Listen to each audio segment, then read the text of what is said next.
Oh, oh, oh. It's new. It's shiny. It's my big old fat turbo. That's right. I got a new turbo. I blew up the turbo at the track. And I talked to Force Performance. They got me a 6875. But this is a small frame turbo, where the S475 that was on my car is a big frame. Too big for the car. It's too big. It didn't spool. Even with the 100 shot of nitrous, it didn't spool. It didn't want to do anything. It didn't go. So now, we gotta get this boy mounted on there. Put it on the car, run the oil lines, run the exhaust, run a new pipe off the off. Oh, by the way, this can flow like 100 pounds a minute, which is like 1,000 horsepower. That can flow like 1,100, or flow for 1,100. But we don't need it. This is nice. Let's go. I don't even know where to start, but I'm guessing exhaust, oil line, cold side, turbo blanket. I don't know.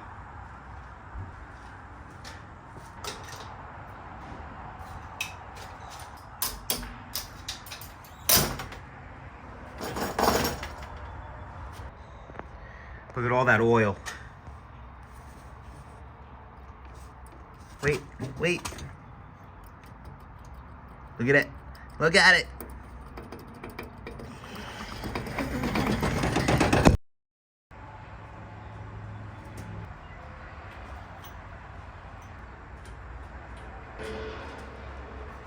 So, now that I'm on this side of the car, I can tell you why my turbo blew. It was because I was taking the oil off the head, and apparently it's got less oil pressure than coming off the oil filter housing, so therefore I under pressurized the turbo with oil, and when it was hitting those 30-40 pound boost marks, it just wiped out the bearings. So oil's coming off the housing for this unit, so we don't have any more turbo problems. We don't want turbo problems.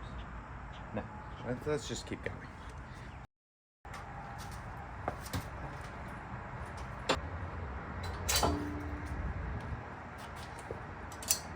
Look at all that shiny.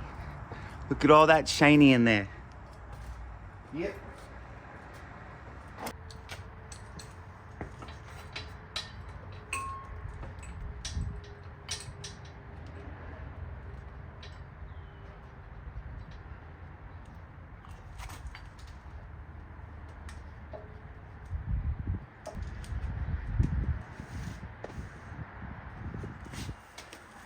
One more bolt.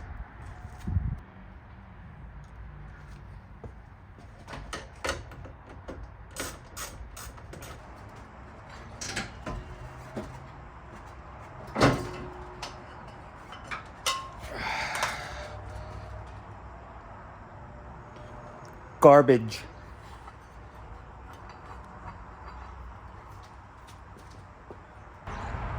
Got the old one out.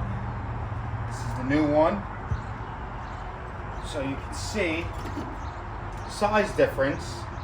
The wheels are almost the same, but this one is just a small frame and it produces the same power. When I first built this car, I had no idea what I was doing about turbos.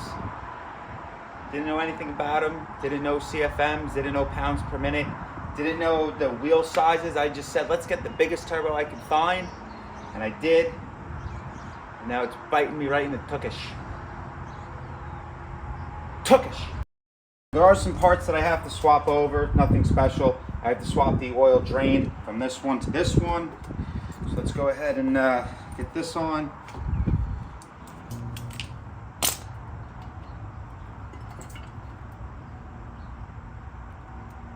Let me get that cleaned up. Magic cleaned. All right, so it fits. I'm gonna go ahead and put a little bit of sealant on the gasket and get this thing sealed up. I like to do this, so it puts a super thin coating. You don't need a thick coating. If you put a thick coating of sealant on this, when you go to tighten it, it's just gonna mush it and it's gonna block the hole. You only need a thin coat. That's it. Just a thin coat. That's all you need. That's it. That's all you need. It's just a thin coat. When it's on the car, I will tighten these down.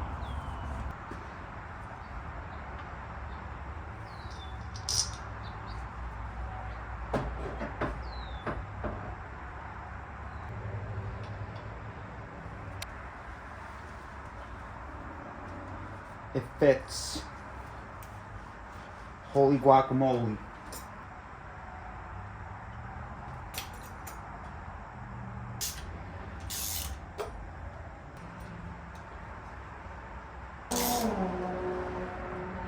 Turbo is mounted. Now we got to figure out pipe from here to down there. So turbo's on. We got to figure out the pipe from here to here. So it looks like just kind of, I'll give you a better view, like a 90 or something.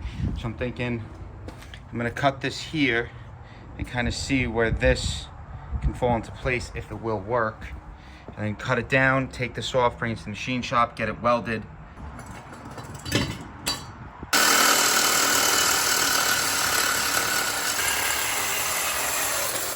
Sucker and succotash. It's wabbit thieving. Cut the pipe. So now I'm gonna see how it fits and how much I need to cut off of the pipe. Yep, I'll see you guys later. All right, guys, just finished up the pipe. I don't know what I told you. I don't remember, to be honest, but I'm gonna go bring this to the machine shop once this comes back and everything's in place. I'm then gonna go ahead and do the oil feed line, and then we can start it. So let's go. Just leaving the machine shop now, just dropped it off. This is the machine shop out in Center Reach. They do all the welding for me and they get it done pretty quick. Normally if I drop it off in the morning, it could be afternoon. Unless he's really busy, then it's late at night. So yeah, so we'll be back in the morning to pick it up. And then we'll go ahead and do the oil feed. And then I'm just waiting on one other part for the exhaust housing, and that's it. Then we can make boost. Bye. I just got home, which was about 20 minutes from the machine shop. Mike just called me, said, come pick it up, it's done. I would have waited for it. Let's go get it. Whoop. Just left the machine shop. Literally had this all done for me in like 45 minutes. And now we're going back to the unit and we're gonna go put it on. So I didn't record a lot of stuff because it was kind of boring, but I got the T-fitting in there with the new feed. Got the turbo all mounted up. This is in, all bolted, all tight, all tight, all tight, all tight. This is the only thing that I'm just gonna have to kind of slip that over for now. This is not tight because what I'm gonna do is just, I'm gonna crank the motor till oil comes out so it kind of cleans the line a little bit. But as you can see, it just runs kind of right down. But I'm still debating, I might turn this around and run the oil line this way. I haven't decided yet. Or I can put a 180 and just go straight down. But anyway, let's crank it over and get it primed up.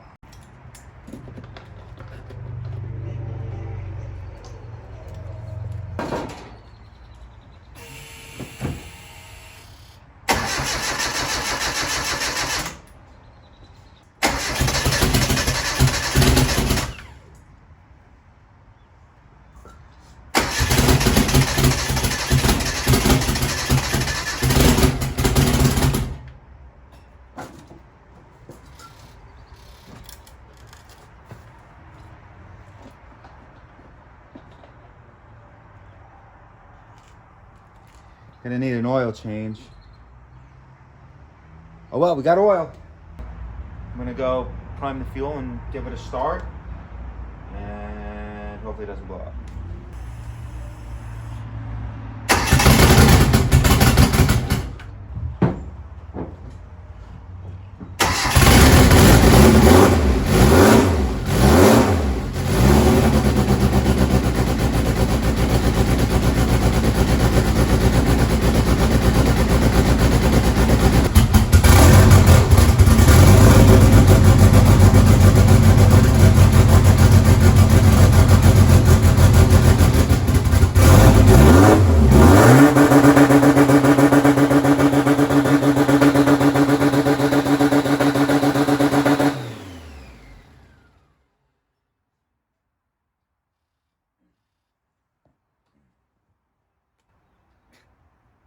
Throttle got stuck.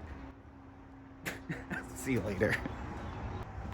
I'm gonna start it again, but I'm not gonna do that. The cable came out and just kind of got a little stuck. Kind of pooped a little bit.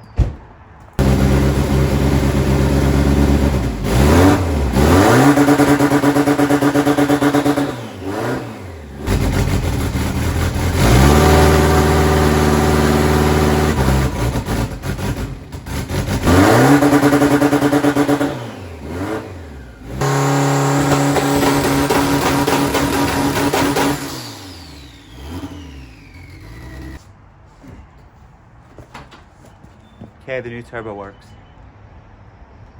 Just gonna do the exhaust some other time. That's all I wanted to show you. Next we're gonna go to the track and we're gonna make some real time. 9 seconds, 8, 8.5. Bye. Guys, the new turbo's in, so that's a very big accomplishment. I just have to put a new flange on the turbo, on the exhaust housing, or I just need to put a new flange on the exhaust pipe so I can bolt it to the exhaust housing and we're good. It was running a little weird, mainly because the O2 sensor's not seeing the proper airflow, so what are you gonna do? Anyway, big accomplishment. I'm gonna try to get Brian to bring me back out to Jersey, or maybe we'll go to Riverhead, which is right up the block. Do another tuning session with Kevin, and I'm hoping it actually works this time. Because when I was brake boosting it, it was building up about 3 pounds, and that's without the nitrous. I tried the anti-lag, which you heard, it worked, but it's only 4,000 RPM, so anti-lag really doesn't like to be used that low RPM. Thanks for watching, guys. Please share this video. I'm really just trying to get my stuff out there, and it's really hard. The DSM community on YouTube is a really niche community, and it's really hard to have any big channels do DSM stuff or Mitsubishi Eclipse stuff. So share, like, subscribe, leave a comment below on what you want to see next, and I'll try to get it done. Peace.